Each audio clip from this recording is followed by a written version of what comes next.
A very good afternoon to all the attending delegates. Myself, Dr. Sangeeta Pillai from Bharuch, Gujarat. I welcome you all to the 137th session of Guruji Ke Saath Guruvar 2.0 on behalf of Ignited Minds by PHF, April 2025, under the mentorship of our Guruji, Dr. Liaquat Namoly sir. PHF or Promisilon Homeopathic Forum was founded by Dr. Liaquat Namoly sir with the vision to educate homeopaths and to convert GPs back to homeopaths.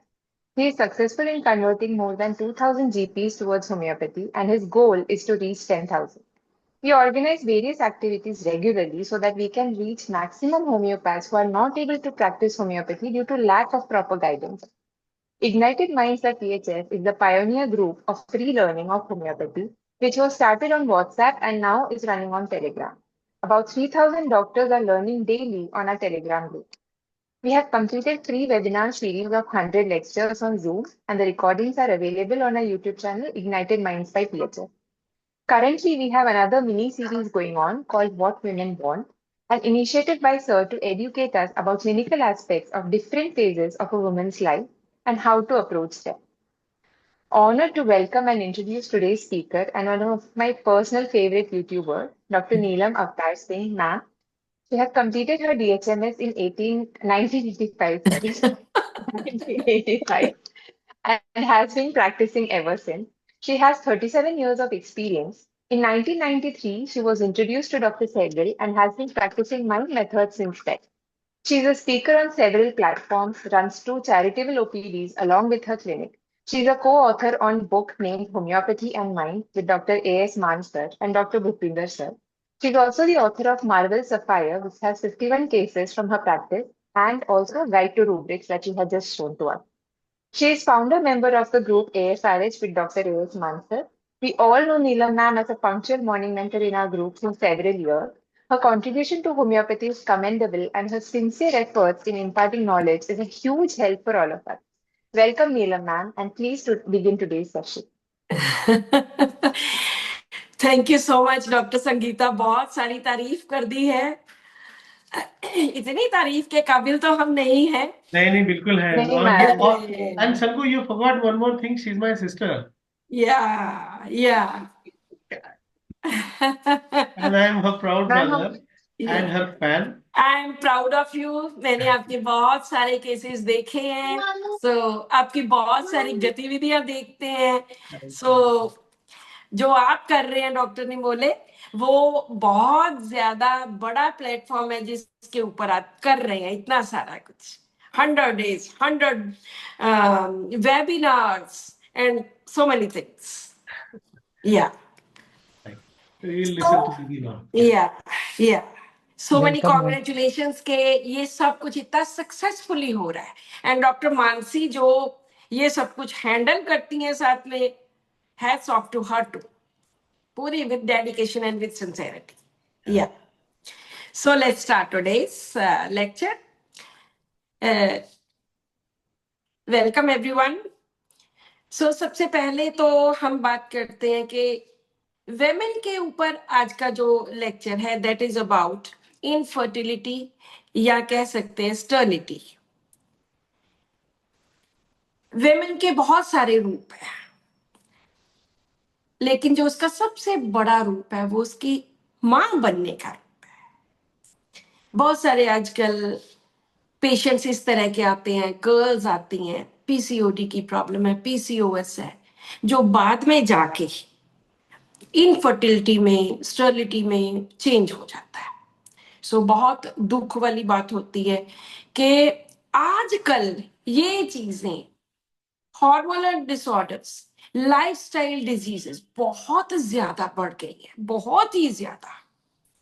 पहले इतना सब कुछ नहीं हुआ करता था। आजकल हमारा खाना पीना, हमारा रहना सहना, हमारा काम काज, हमारा स्ट्रेस इतना ज्यादा बढ़ गया है कि हम इन सब बीमारियों को दावत देते हैं कि आ जाओ हमारे पास। स्टर्लिटी भी इसी तरह की प्रॉब्लम है। हम इनफर्टिलिटी या स्टर्लिटी, हमारे लिए ये दो डिफरेंट वर्ड्स नहीं है, अकेले मीनिंग दोनों का सेम है, क्योंकि इनफर्टिलिटी भी वही होता है जो स्टर्लिटी होता है।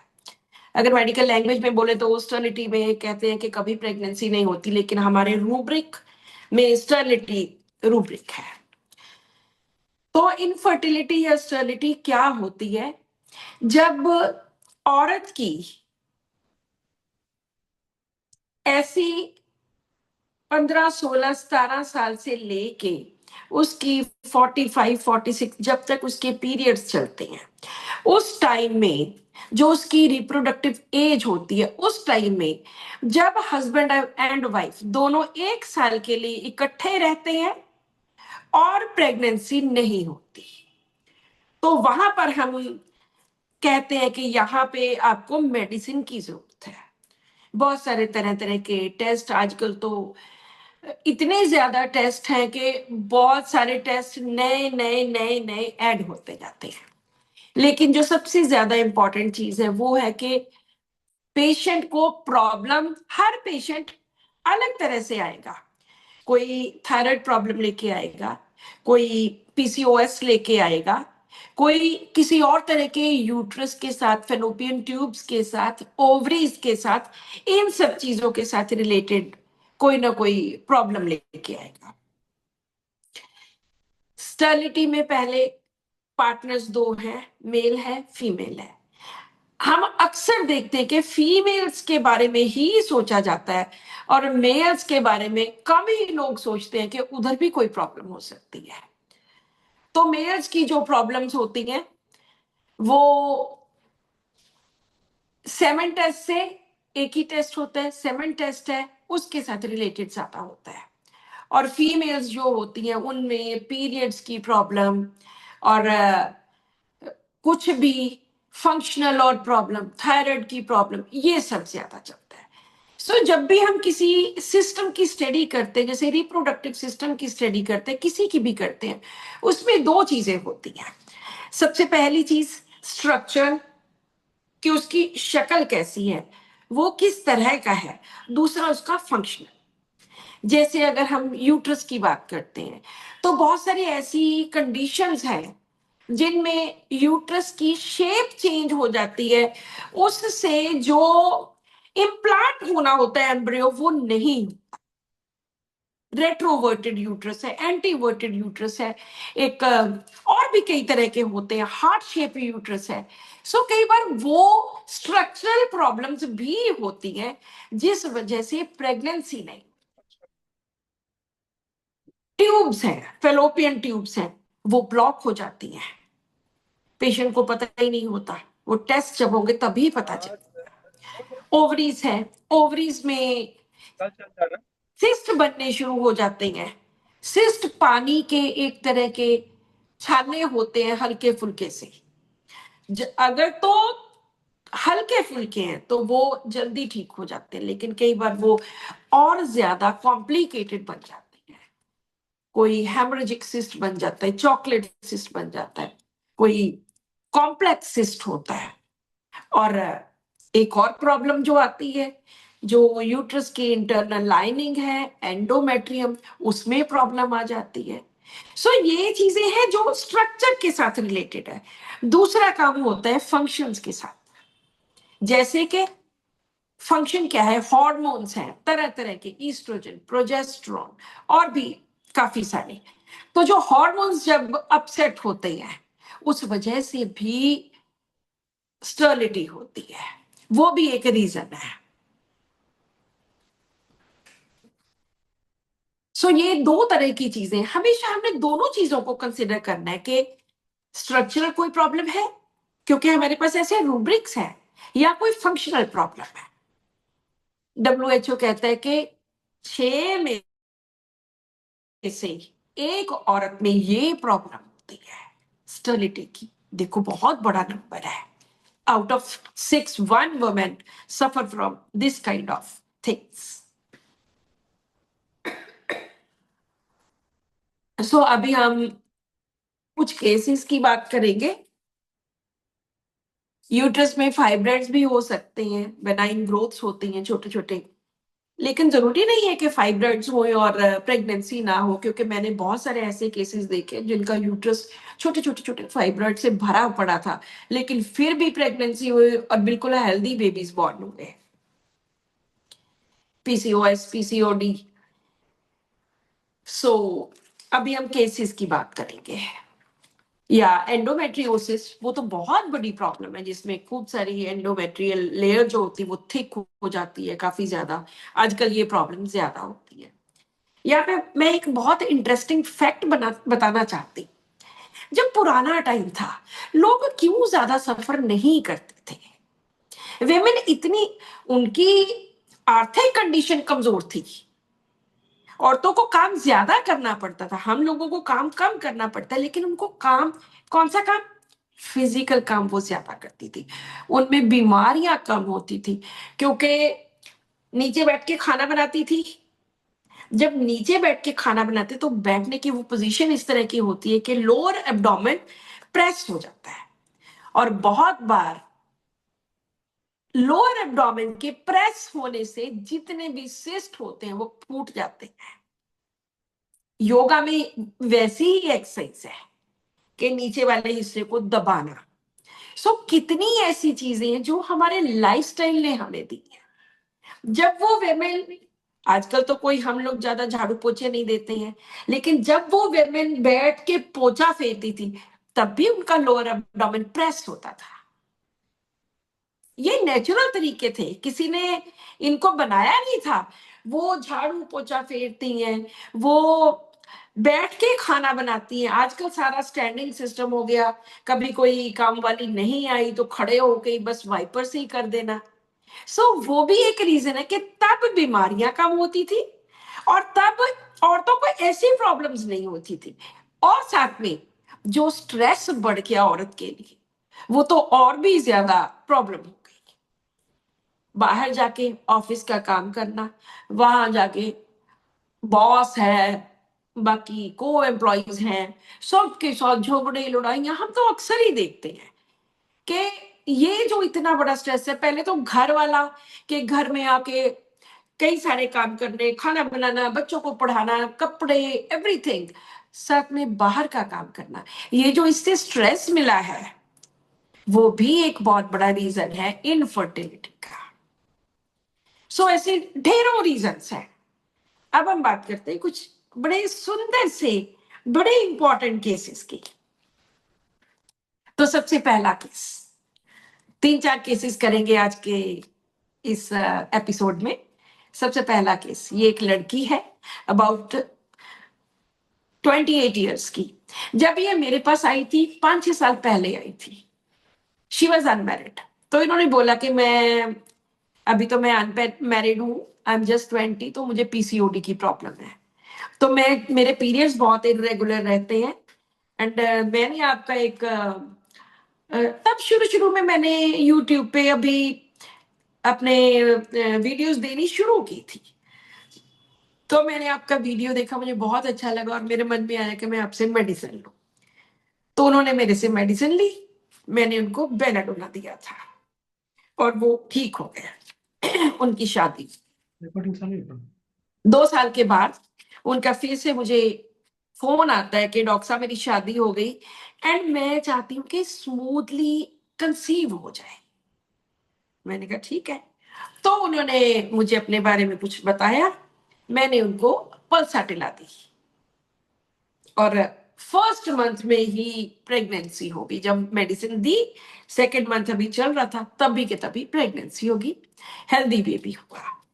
अभी she came to me for third time कि डॉक्टर साहब मुझे, अब उनका बच्चा 3-4 साल का हो गया है, तो अब मुझे सेकंड प्रेगनेंसी करनी है। और मेरे मन में अभी भी यही है कि मैंने पहली बार आपसे दवाई ली थी, फिर दूसरी बार ली थी, अब मुझे लगता है कि अब भी ये स्मूथली ही मेरी प्रेगनेंसी हो जाए।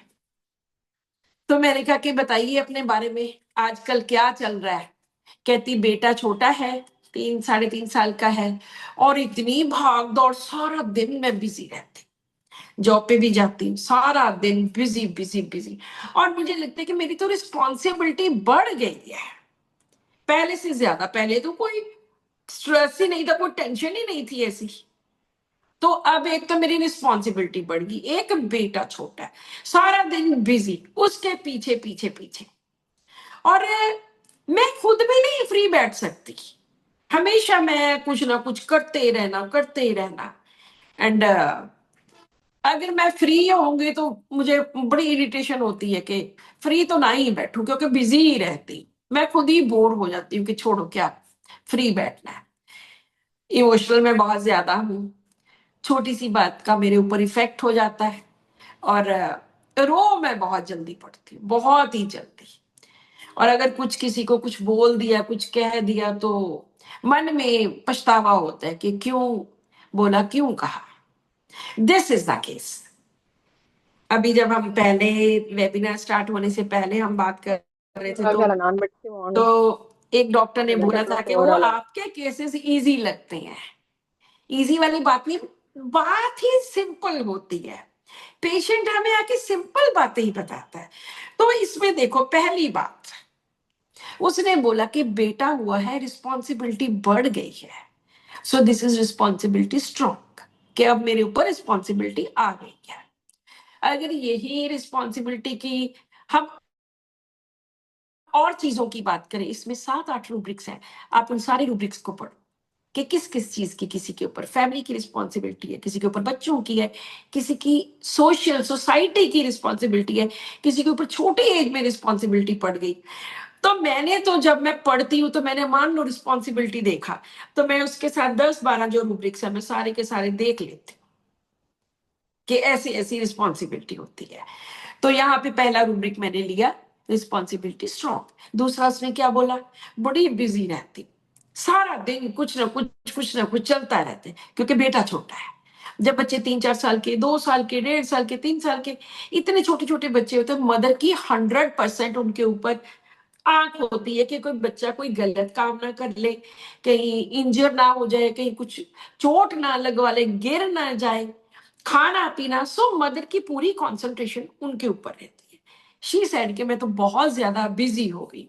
हमारे पास रूब्रिक है बिजी, ले लो बिजी। सेकेंड रूब्रिक मैंने लिया बिजी। फिर कहती है मैं तो वेली फ्री बैठ ही नहीं सकती।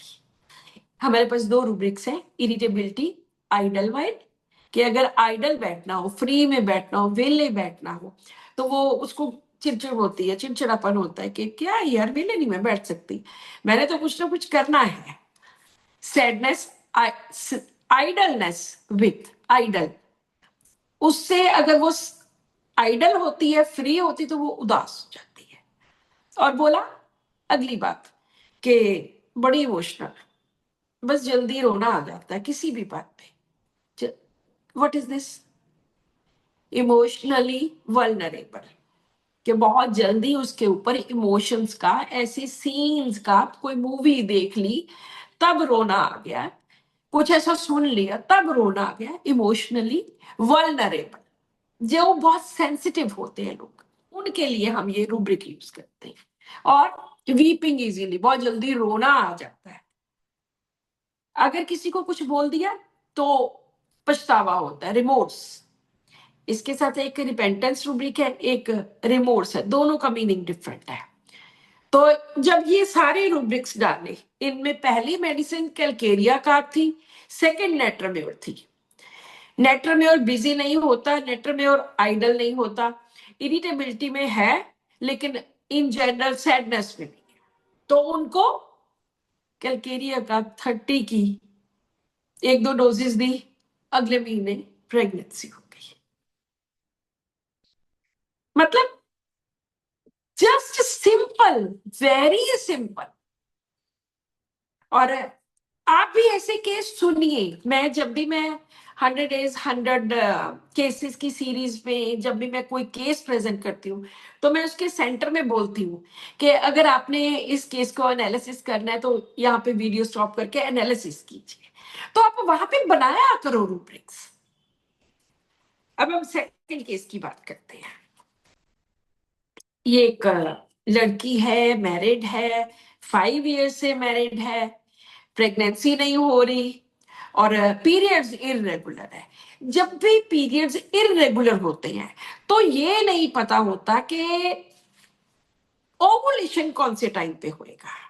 अदरवाइज तो आजकल एप्स हैं, इस पे आप अपने लैपटॉप पे देख सकते हो, अपने मोबाइल पे देख सकते हो कि कौन सा पीरियड का टाइम है, कौन से टाइम पे ओवुलेशन होगा, कौन सा टाइम बेस्ट है फॉर प्रेगनेंसी, वो सारा आपको इससे पता लग जाता है। लेकिन जब इररेगुलर पीरियड्स होते हैं तो फिर उसमें थोड़ी सेटिंग नहीं होती, पता ही नहीं चलता कि ओवुलेशन कब होना है। हाँ, अगर अल्ट्रासाउंड करवाते हो तभी पता चलता है। सो इनके कभी एविनोरिया हो जाता है, पीरियड्स नहीं आते, कभी रेगुलर आते रहते हैं, तो महीना महीना बंद ही नहीं होते, मतलब बहुत अपसेट था। और 3-3 महीने आते ही नहीं है। सो यहाँ पे इनफर्टिलिटी से पहला जो काम है वो पीरियड्स को रेगुलर करना है। तो वीकनेस बहुत ज्यादा हो गई है, हेयर फॉल होता है। जब भी हार्मोन्स अपसेट होंगे, जब भी पीरियड्स अपसेट होंगे, हेयर फॉल जरूर होगा, और साथ में एक्ने वगैरह भी फेस पे बहुत होंगे। मेरा एक बहुत पुराना केस है, वो भी इसी इनफर्टिलिटी का है। उन्होंने, ये मैंने कितनी बार बताया हुआ है ये वाला केस, तो उन्होंने मेरे पास आए, एक्ने की, इतने मोटे मोटे एक्ने उनके फेस के ऊपर, एक्ने की दवाई लेने के लिए, और उन्होंने 2-3 बार आईवीएफ भी करवाया था, प्रेगनेंसी नहीं हो रही थी। तो जब मैंने उनको मेडिसिन दी एक्ने के लिए, उसमें सारे उनके हार्मोन्स ठीक हो गए, और 2-4 महीने के बाद अपने आप नेचुरल वे में प्रेग्नेंट हो गई। वो कहते डॉक्टर साहब दवाई तो आपसे ली है एक्ने के लिए। हमने कहा ये एलोपैथी नहीं है जो एक ही चीज पे एक्ट करेगी। जब हम दवाई सेलेक्ट करते हैं ये बॉडी के हर सिस्टम पे एक्ट करती है। आपने जो कोई प्रॉब्लम नहीं भी बताई उस पे भी एक्ट करती है। सो सबसे पहला काम इसमें होगा कि हम उसके पीरियड्स रेगुलर करें। सो इन्होंने बोला कि बहुत वीकनेस, लथार्जी होती है, हेयर फॉल है, एक्ने भी होने लग गए हैं, और बहुत बहुत देर तक पीरियड्स नहीं।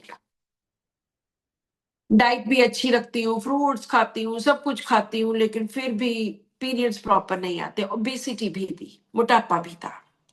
तो जैसे हम नेचर के बारे में जानते हैं कि गुस्सा गुस्सा कितना आता है, तो उन्होंने बोला कि गुस्सा आ जाता है लेकिन इतना ज्यादा भी नहीं आता कि मैं कुछ ज्यादा बोल लूं, और अपने आप ही घंटे 1.5 घंटे में अपने आप ठीक हो जाता है। कुछ कहती ही नहीं मैं किसी को, हस्बैंड के साथ चाहे मैं डिस्कस कर लूं पर कहती नहीं। और चिंता, वैसे तो आई बिलीव इन गॉड, भगवान में विश्वास रखती हूँ, कोई ऐसा नहीं है, कोई चिंता फिक्र खास नहीं है। मैंने कहा जॉब, कहते जॉब करती हूँ, सेटिस्फाइड हूँ पूरा, जितना काम करती हूँ उस हिसाब से अच्छे पैसे मिलते हैं, और ठंड वगैरह ज्यादा लगती है, घूमने फिरने का ज्यादा शौक है। वो बड़ी मुझे डिसेंट सी लड़की लगी। तो मैंने कहा कि अगर किसी ने कुछ कह दिया तो आप क्या करते हो, बोल देते हो, निकाल देते हो अपनी बात कह के, या नहीं कहते? कहते नहीं नहीं, अगर कोई बड़े ने किसी ने कुछ बोल दिया तो कोई बात नहीं, मैं नहीं किसी को कुछ भी कहती, तो कोई बात नहीं, बड़े हैं, कह दिया, इट्स ओके। तो मैंने कहा कि कितना अपनी जिंदगी से संतुष्ट हो? कहते 100%। मेरी फैमिली, मेरे पेरेंट्स की फैमिली, मेरे इन लॉज की फैमिली, बिल्कुल मैं 100% संतुष्ट हूँ। और मैंने कहा अगर घर में कोई बीमार हो जाए फिर क्या करते हो? कहते अगर कोई बीमार हो जाए फिर तो मुझे बहुत ज्यादा टेंशन होती है। मैं कहती हूँ कि फटाफट फटाफट इसको दवाई ला के, और इस तरह की दवाइयों की झट से कोई, मैं बहुत केयर करती। पीछे मेरे मदर इन लॉ बहुत बीमार हो गए, मैंने दिन रात उनकी सेवा की। This is the case. हम केसेस 2-3 तरह से देखते हैं। 1, थीमेटिक केसेस, जिनमें एक थीम फिट हो जाता है। वो थीम, वो हमारे, जो हमने एक बुक लिखी हुई है छोटे वाली येलो कलर की बुक, उसमें हमने बहुत सारे किंग पिन लिखे हैं। वो थीम वो भी हो सकता है, या जैन शॉल्टन ने जैसे थीम्स दी हैं वो भी हो सकता है, या फिर हम रूब्रिक सेलेक्ट करके इस तरह से मेडिसिन की सिलेक्शन करें। तो इसमें जो मैंने देखा, मुझे लगा कि ये तो थीम ही बहुत ज्यादा जबरदस्त है एक मेडिसिन का। किसी के मन में आई कि कौन सी दवाई का थीम है? बड़ी कॉमन दवाई है, हम बहुत कॉमनली यूज करते हैं कि एक बंदा है, बहुत अच्छा बंदा है, किसी को कुछ नहीं कहता और घर वालों को बहुत ध्यान रखता है, बहुत केयर करता है, कंटेंट है, हैप्पी है। ठीक है, जो अभी प्रेगनेंसी नहीं हो रही, पीरियड्स नहीं आ रहे, वो तो अलग बात है, लेकिन अदरवाइज अपनी जिंदगी से संतुष्ट है। Carcinosin cocculus, yes, Oculus. Cocculus, yes, बिल्कुल, this is the theme of cocculus. कोई भी बीमार मरीज आ जाए, किसी भी बड़ी से बड़ी बीमारी का आ जाए, अगर ये कॉकुलस का थीम मिल जाए तो 100% है कि पेशेंट ठीक हो गई होगा, क्योंकि इसका थीम बहुत जबरदस्त doctor M L Sehgal ji ने निकाला हुआ है। रूब्रिक तो कुछ और है, can not move, recognise, can not move, तो उन्होंने इसको सिंप्लीफाई कर दिया, रिकॉग्नाइज रियलिटी, हर चीज को रिकॉग्नाइज तो कर लेना, रिकॉग्नाइज रियलिटी एंड एक्सेप्ट, कि जैसे किसी ने, बड़ों ने कुछ कह दिया, नहीं इसने नहीं कहना, इसने कहना देखो बड़े ऐसे अच्छा थोड़ी लगता है, तो क्या हुआ कह दिया, वो हमारे बुजुर्ग है, कह दिया तो कह दिया। लड़ने का कोई फायदा नहीं, लड़ाई नहीं करता, हैप्पीली कंटेंटेडली कॉम्प्रोमाइज कर जाता है। सो इस तरह का कॉकुलस होता है। कॉकुलस उनको दी 30 में दी, देन 200 दी, पीरियड्स रेगुलर हुए, पहले 4 महीने के बाद इनके पीरियड्स रेगुलर हुए, पहले 30 दी, फिर 0 कॉकुलस, फिर 0 कॉकुलस, और 8 महीनों के बाद इनकी प्रेगनेंसी पॉजिटिव हुई। सो बड़ी सिंपल, कोई दोबारा चेंज नहीं करना, कोई ज्यादा मेडिसिन नहीं, कोई 200 नहीं, कोई 1 नहीं, बस इसी से। सो अभी हम नेक्स्ट केस का, बहुत बार क्या होता है कि पेशेंट प्रेग्नेंट हो जाती है लेडी और वो बताते ही नहीं है। इस केस में भी, ये जो एक न्यू केस है, इसमें भी ऐसे हुआ है। आजकल फोन बहुत आ रहे हैं, सो बीच में मुझे वो करना पड़ता है, बार बार हिलाना पड़ता है। So this is the third case. इस केस में ये एक लेडी है, एंडोमेट्रियोसिस की प्रॉब्लम है, और शादी से पहले से ही प्रॉब्लम थी, लेकिन पता इनको बाद में लगा, कंसेप्शन ही नहीं हुई, और जब ये मेरे पास आए तो इन्होंने बोला कि मेरी ओवेरियन सिस्ट है दोनों साइड्स पे, और एंडोमेट्रियोसिस की प्रॉब्लम है, और कितने साल हो गए शादी को, 4 साल हो गए शादी को, और प्रेगनेंसी नहीं हो रही, 2 बार आईवीएफ करवाया। देखो कितनी इंपॉर्टेंट बात है, पोटेंसी मैनेजमेंट में हम बता देंगे। देखो कितनी इंपॉर्टेंट बात है कि आईवीएफ, जिसमें 2, 3, 4 लाख रुपए लगते हैं, वो फेल हो जाते हैं, और हमारी होम्योपैथी जिसमें बड़ी मुश्किल से मरीज का 1000, 2000, 5000 रुपया लगता है, और वो सक्सेसफुल हो जाता है with just very little dose. तो इन्होंने पहले केस दिया, फिर ये कहते कि हम थोड़ी देर के बाद आपको सारा कुछ ये केस करेंगे। हमने कहा ठीक है। फिर कुछ महीनों के बाद ये मेरे पास आए कि ऐसे ऐसे मुझे ये 2-3 प्रॉब्लम्स हैं, और ओवेरियन सिस्ट है, और एंडोमेट्रियोसिस है, और स्टर्लिटी है कि बेबी नहीं हो रहा। आईवीएफ 2 बार करवाया, फेल हो गया। अभी थर्ड टाइम करवाया, तो वो वेट कर रहे थे कि थर्ड टाइम करवाया है तो अभी आप हमें टाइम दे दीजिए। थर्ड टाइम भी फेल हो गया। इतना पैसा खर्च के 3 टाइम्स आईवीएफ। अब तो मुझे कहते कि यही डर लगने लग गया कि कहीं आगे पता नहीं प्रेगनेंसी हो या ना हो। इन्होंने अपना केस इतना लंबा दिया, बोलते रहे, बोलते, मुझे नहीं लगता कि मैंने कोई इनसे सिम्टम लिया। बोली गए। गुस्सा गुस्सा मुझे बहुत आता है, और बहुत ज्यादा होता है, मैं बोल भी देती हूँ। फिर मैं एनालाइज करती हूँ कि मैंने, उन्होंने ऐसे बोला था, मैंने ऐसे बोला था, उन्होंने ऐसे कहा, मैंने ऐसे कहा। फिर मैं एनालाइज करती हूँ, उसके बाद मुझे फिर होता है कि ये तो किया तो गलत ही है। और अब तो इतनी ज्यादा प्रॉब्लम्स हो रही हैं, इतनी मैंने दवाइयां खाई। जब आईवीएफ होता है तो बहुत सारे हॉर्मोन्स खिलाते हैं, मेरा तो शरीर ही खराब हो गया जैसे। तो सेहत की मुझे बहुत चिंता रहती है, बहुत ही ज्यादा। पर मेरे मन में एक उम्मीद है कि नहीं, भगवान मेरे साथ ऐसा कुछ नहीं कर सकते। माँ तो मैं बनूंगी बनूंगी। और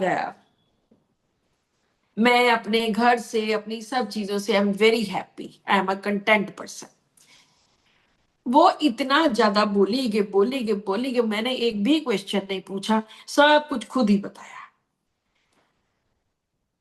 प्रोजेस्टेरॉन भी खाया, हॉर्मोन्स इतने खाए, वगैरह वगैरह वगैरह।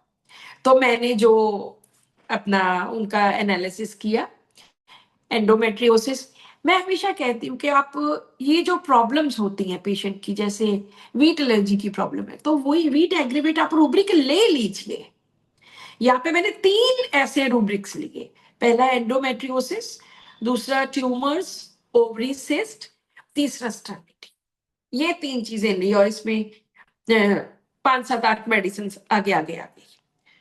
तो उसके बाद उन्होंने बोला गुस्सा बहुत आता है, एंगर वॉयलेंट, इंट्रोस्पेक्शन।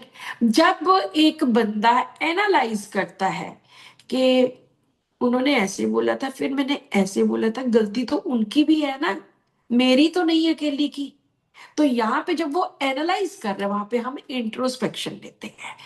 जहां पे बंदा बोल दिया, कह दिया, 2 मिनट में सोचा यार गलत हो गया, सिर्फ बोलना गया, सॉरी सॉरी यार, आगे से नहीं बोलता, वहां पे हम रिपेंटेंस लेते हैं।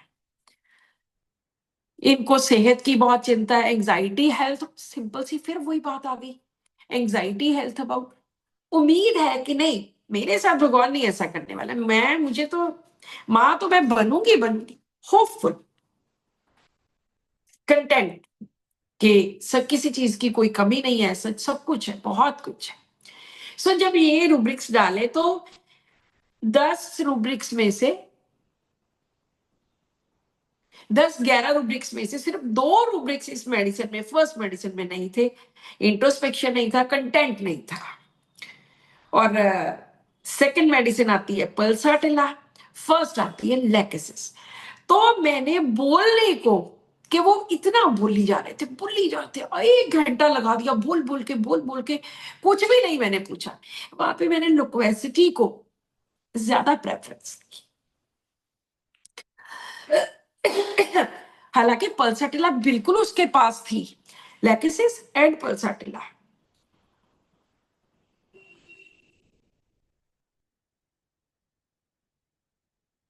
लेकिन पल्साटिला में भी लिक्वेसिटी है, पर जो लेकेसिस की लिक्वेसिटी है वो पल्साटिला की नहीं है।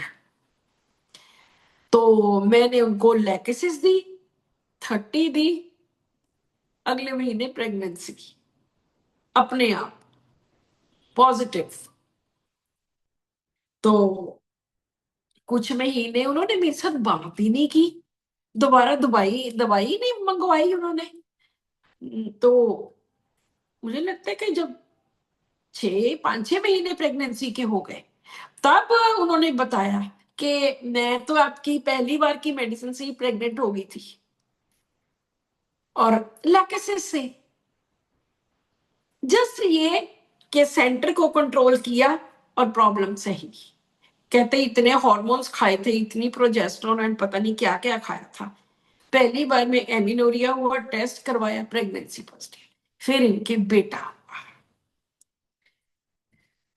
So this is a beautiful case of lachesis. आज का हमारा लास्ट केस, ये भी बहुत इंपॉर्टेंट है। ये लड़की है 29 ईयर्स की, और 3 साल से मैरिड है, और प्रेगनेंसी नहीं हो रही, 6 महीने से ट्राई कर रही है, प्रेगनेंसी नहीं हो रही।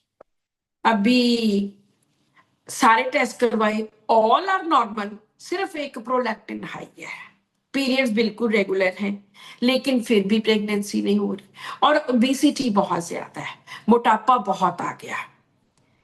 एंड जब उनसे पूछा कि अपने बारे में बताओ, तो उन्होंने बोला कि गुस्सा, अगर कोई मेरे अकॉर्डिंगली चीज नहीं होती, कोई बात नहीं होती, तो गुस्सा आ जाता है, बट ऐसा कोई ज्यादा गुस्से वाली बात है नहीं, कोई ज्यादा नहीं आता, अगर आ भी जाए तो कोई बात नहीं, कोई माने ना कोई बात मेरी या कॉन्ट्राडिक्शन हो जाए, पर इतना ज्यादा कोई ये वो नहीं है। अगर बोल दो हस्बैंड के साथ तो बोल देती हूँ इनको, तो फिर पछतावा भी होता है जब पेशेंट ऐसे बोले ये भी होता है, हाँ ऐसे भी होता है, ऐसे कर लेते हैं, डोंट कंसिडर दैट। हमने सिर्फ वो चीज कंसिडर करनी जो बहुत मार्क्ड है। पेशेंट बोलेगा कि पक्का जी, फिर तो मुझे बहुत पछतावा होता है, हम वहां पर बोलेंगे। फिर उनको पूछा कि इतनी ओबिसिटी है तो क्या करते हो, कोई जिम वगैरह, कोई एक्सरसाइज वगैरह वगैरह। कहते हाँ मैं तो डांसिंग क्लासेस मैंने ज्वाइन की हुई हैं, तो मैं वहां पे जाती हूँ, जिम जाती हूँ। पहले तो जॉब करती थी, अब तो जॉब भी छोड़ दी है। एंड फिर उन्होंने मुझे बोला कि, मैंने कहा मान लो घर में कोई बात हो जाती है, ज्वाइंट फैमिली है, तो आपके मदर इन लॉ ने कुछ बोल दिया, फिर क्या करते हो? कहती नहीं, मैं डॉक्टर साहब ऐसे नहीं, वो बड़े हैं हमसे, तो मेरे संस्कार ऐसे नहीं है कि मैं उनके आगे बोलूं। बुरा लगता है, बहुत बार लग जाता है, बट ऐसे नहीं है कि मैं उनके आगे बोलूं। मेरे संस्कार ऐसे नहीं है। वो बड़ी बात मार देते हैं, टॉन्ट वगैरह कह देते हैं कुछ ना कुछ, लेकिन मैं नहीं, नो, मैं नहीं ऐसी बात करती। तो मैंने कहा और क्या करते हो? तो उन्होंने बोला कि मेरा आर्किटेक्चर का काम है, बेकिंग मेरा पैशन है, और घर को सजाना संवारना, कैंडल से डेकोरेट करना, और घूमना फिरना, ये मुझे बहुत अच्छा लगता है। क्राफ्ट वर्क करना, पेंटिंग्स करनी, मतलब हमेशा कुछ ना कुछ ऐसे करती रहती हूँ। चाहे वेट मेरा रिड्यूस नहीं होता, पर मैं योगा भी करती हूँ, मैं जिम भी जाती हूँ, वेट लिफ्टिंग करती हूँ कि वेट मेरा कुछ रिड्यूस ही हो जाए। तो घूमने फिरने में मैंने कहा कितनी जगह पे गए, उन्होंने 4-5 जगह गिना दी कि वहां पे गई, वहां पे गई, वहां पे गई। This was the case. इस केस में सबसे इंपॉर्टेंट चीज आपको क्या लगी? लिख के बताइए जो भी डॉक्टर्स हैं, कि क्या सबसे ज्यादा इंपॉर्टेंट था। वैसे तो जो मैंने बोला कि जो हमारी प्रॉब्लम है वो तो हमने लिखनी है, गुड, आर्टिस्टिक, और तो स्टर्निटी तो हमने लिखनी है, मॉरल, ओके। और एक वर्ड है जो मुझे चाहिए, वो लिखिए, ठीक है? कंटेंट भी है। एक और, मेरे संस्कार ऐसे हैं जी, रिपेंटेंस, ट्रैवलिंग, यस। एक चीज नहीं आती, आइडियलिज्म, यस। स्टर्निटी का केस है तो हम स्टर्निटी जरूर लेंगे, रूब्रिक लिया। दूसरा ओबिसिटी, मोटापा, 79 किलोग्राम वेट है, वो भी हम जरूर लेंगे। जनरलिटीज में जो स्टर्निटी है वो फीमेल सेक्सुअल ऑर्गन्स में मिलेगा, ओबिसिटी आपको जनरलिटीज में मिलेगा। मैं ये दो चीजें, जब जो भी कोई सिस्ट है, ओवेरियन सिस्ट है, कोई ट्यूमर्स है, वो मैं जरूर लेती हूँ। तो हम ये दो चीजें पहले लेंगे। सो उसने बोला कि गुस्सा तो आ जाता है, पर मैं कहती नहीं, मदर इन लॉ बोल देते हैं, टॉट भी कर देते हैं, पर मैं कहती नहीं, क्योंकि मेरे संस्कार नहीं ऐसे। This is idealistic. कई बुक्स में आइडियलिज्म लिखा हुआ है। पहले इसमें 4 मेडिसिन हुआ करती थी, अभी इसमें 8 मेडिसिन है। और देखो सिंपल बातें, music desire, dancing desire, travel desire, अरे क्या इसमें मुश्किल क्या है? एंड आर्टिस्टिक एप्टीट्यूड, घर को सजाना, कैंडल्स को पेंट करना, मुश्किल क्या है? कुछ भी नहीं। तो मेडिसिन निकली प्लेटिना। प्लेटिना उसके साथ खड़ी है बिल्कुल कार्सिनोसिन। कार्सिनोसिन स्टर्लिटी में नहीं है, कार्सिनोसिन आइडियलिस्टिक में नहीं है। कार्सिनोसिन मेरी बहुत फेवरेट मेडिसिन है, लेकिन कार्सिनोसिन में दो चीजें बहुत ज्यादा इंपॉर्टेंट है। पहली चीज, उसके ऊपर डोमिनेशन। पहले सिंगल मेडिसिन हुआ करती थी कार्सिनोसिन जिसके ऊपर डोमिनेशन थी। अभी 3-4 नाजा एंड और 1-2 मेडिसिन है, फॉलिकुलाइनम है एंड 4 मेडिसिन है। सो कार्सिनोसिन में डोमिनेशन जरूर होगी। अक्सर मैं देखती हूँ 90% से ज्यादा केसेस में डोमिनेशन होगी, आर्टिस्टिक एप्टीट्यूड होगा। आर्टिस्टिक में भी पहले सिंगुलर कार्सिनोसिन हुआ करती थी, लेकिन जो इसकी फर्स्ट मेडिसिन निकली स्टर्लिटी, ओबेसिटी, और उसके बाद idealistic, music, dancing, artistic, travel, सब में प्लेटिना। हम अक्सर प्लेटिना को सोचते बड़े अहंकार से भर के आएगी, जरूरी नहीं होता। मेरी तो जो प्लेटिना है हमेशा आइडियलिस्टिक मैं लेती हूँ प्लेटिना को। अगर ऑरम किंग है तो प्लेटिना क्वीन है। वो यहां पर है, उसका स्तर बहुत ऊंचा है। हम तो उसको अहंकारी सोच के कि सारा दिन अहंकार से भरी पड़ी है, हॉटी है, ईगोइस्टिक है, सुपीरियोरिटी है। लेकिन सुपीरियोरिटी के साथ साथ जो आइडियलिस्टिक है, जो आइडियलिज्म है, वो हम भूल जाते हैं। मैंने बहुत साल पहले, 20-25 साल पहले, 20-22 साल आई थिंक,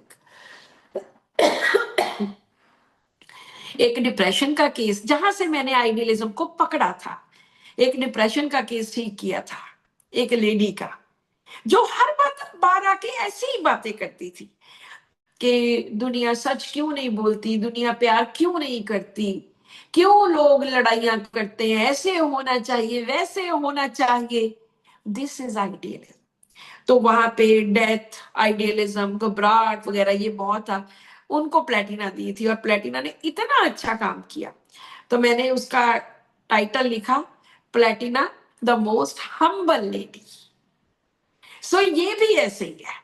हमेशा प्लेटिना का जो हमारे दिमाग में कॉलेज टाइम का बसा हुआ गुरूर है उसका, वो नहीं समझना कि वो घमंडी है, अहंकारी है, लेकिन वो क्वीन है, ये समझना है। वो आइडियलिस्टिक है, उसको संस्कार आते हैं। एक मेरा स्टर्लिटी का, मैं पिछले किसी वेबिनार में भी मैंने एक केस बताया था। एक लड़की थी, छोटी एज ही थी, बस 25-26 साल की, जो कॉलेज में पढ़ाती थी, उनके भी प्रेगनेंसी नहीं हो रही थी।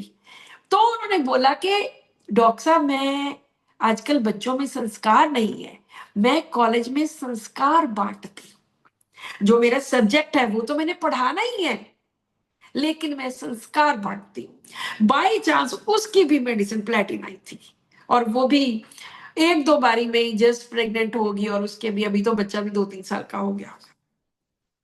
सो इस तरह से किसी मेडिसिन के ऐसा नोशन नहीं बनाने कि ये तो वैसा ही है, ये तो वैसा ही है।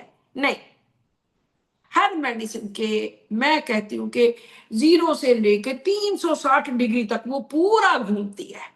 एक तरफ माइल्ड है, दूसरी तरफ वायलेंट है। एक तरफ लाइट डिजायर है, दूसरी तरफ सेंसिटिव टू लाइट है। सो ये बहुत ज्यादा जो ऑपोजिट रूब्रिक्स है हर मेडिसिन में मिलेंगे। कई बार डॉक्टर्स कहते हैं कि ये कैसे, ऐसे कैसे मिल गया। ऐसे कैसे का मतलब ये नहीं है, वो जब आपके पास हो सकता है लाइट डिजायर वाले टाइम पे आए, हो सकता है सेंसिटिव टू लाइट वाले टाइम पे आए। सारा कुछ एक टाइम पे नहीं मिलता, मिल सकता है लेकिन नहीं मिलता है। तो इस तरह से carcinosin Platina, third medicine Ignatia थी, जिसमें स्टर्लिटी नहीं थी, जिसमें म्यूजिक नहीं था, जिसमें आर्टिस्टिक एप्टीट्यूड नहीं है। सो आज आप ये एक बात याद रखना कि आइडियलिज्म जो है वो संस्कारों की जो लोग बात करते हैं, वहां पे अपने आइडियलिज्म जरूर लेना है। Artistic aptitude, music, dancing, travelling, वो सब कुछ लेके प्लेटिना आई, और जस्ट 1-1.5-2 महीनों में शी गॉट प्रेग्नेंट। सो ये 3-4 केसेस थे जो मैंने निकाले हुए थे to discuss with you guys. अभी हम बात करते थोड़ी सी पैथोलॉजी की, जो मैनेजमेंट कैसे करनी है। बहुत सारी वीडियोस में मैंने बताया हुआ है।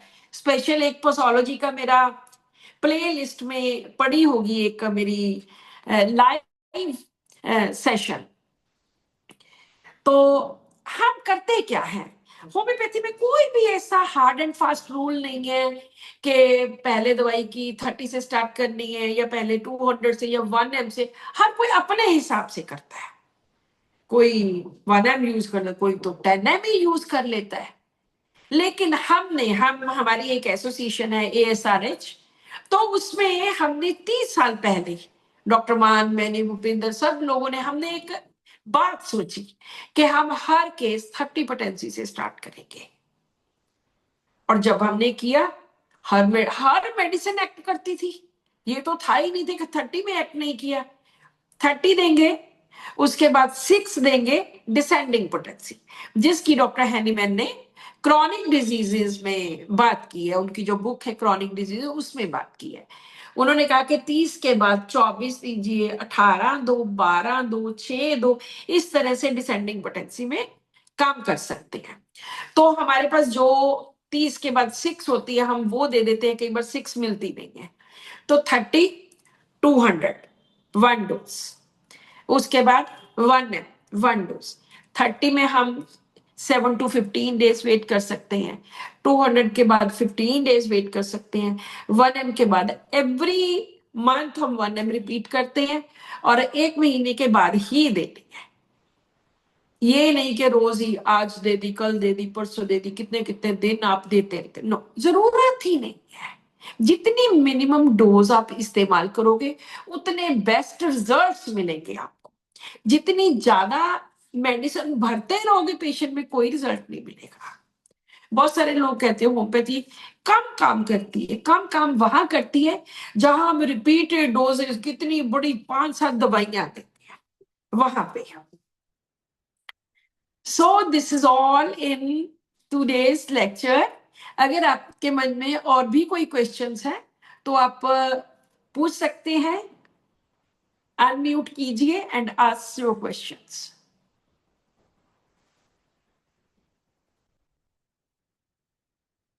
किसी के मन में कोई भी डाउट हो, मेरे YouTube पे 700 से ज्यादा वीडियोस हैं। अगर आपको कोई प्रॉब्लम है, आप वहां से आप रूब्रिक स्टडी करिए। प्लेलिस्ट में रूब्रिक्स का एक मेरा बना हुआ है ग्रुप, उसमें आप रूब्रिक स्टडी कर सकते हैं।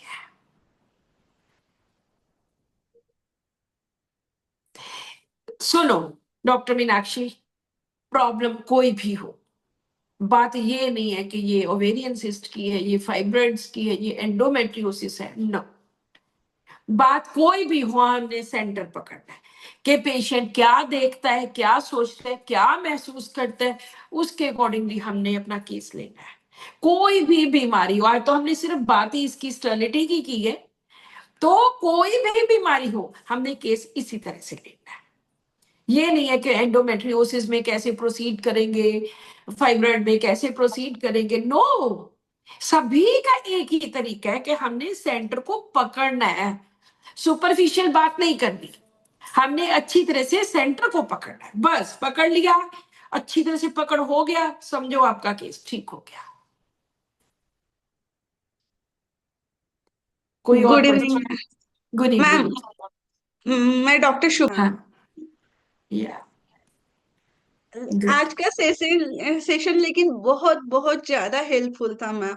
हमारी जो सोचने की एक वे हमें मिल गया है आज के सेशन में। वेरी नाइस, वेरी नाइस, या very nice. Any other question? जी doctor Sangeeta, doctor Yes, Mansi ma'am. जी। We'll conclude, ma'am. जी। Thank you, dear Neelam ma'am, for this insightful session. हम इतने रेगुलरली देख भी नहीं पाते वीडियोस जितने रेगुलरली आप डाल रहे हो. Thank you Yeah. so much for taking out your time for us. Deepest gratitude to Dr. Liaquat sir for providing this platform to us Yeah. and so that we could listen to such amazing lectures. Thank you to all the mentors of PHF, especially Mansi ma'am, for all your guidance. Thank you to all the attending delegates for your endless support and thank you. कि इसका एक quote doctor बोलना आनंद बहुत- जैन ने एक बोला है कि कोट पकड़ना मुश्किल होता है। अरे कुछ मुश्किल नहीं है, बिल्कुल भी मुश्किल नहीं है। सिर्फ कंसंट्रेट करो कि वो क्या कहता है, क्यों कहता है, किस लिए कह रहा है, चाहिए क्या है। बस सिंपल चीजों पे विश्वास करो और कुछ भी नहीं है, मुश्किल बिल्कुल भी नहीं है। थोड़ा स्टडी कीजिए, रोज रेपर्टरी को थोड़ा टाइम दीजिए। अभी जब हम प्रैक्टिस में आ जाते हैं, मुझे लगता है कि सबसे ज्यादा रेपर्टरी इंपॉर्टेंट है, क्योंकि उसी में से हमने रूब्रिक निकालने हैं। सब बिल्कुल मुश्किल नहीं है, टेक इट इजी, के आसान है। जी doctor Sangeeta. That's all, ma'am. I would like to thank everyone for attending the session and thank you so much again. Thank you everyone, thank you. Thank you, ma'am. Thank you so much. जी जी जी, thank you doctor Mansi. Thank you.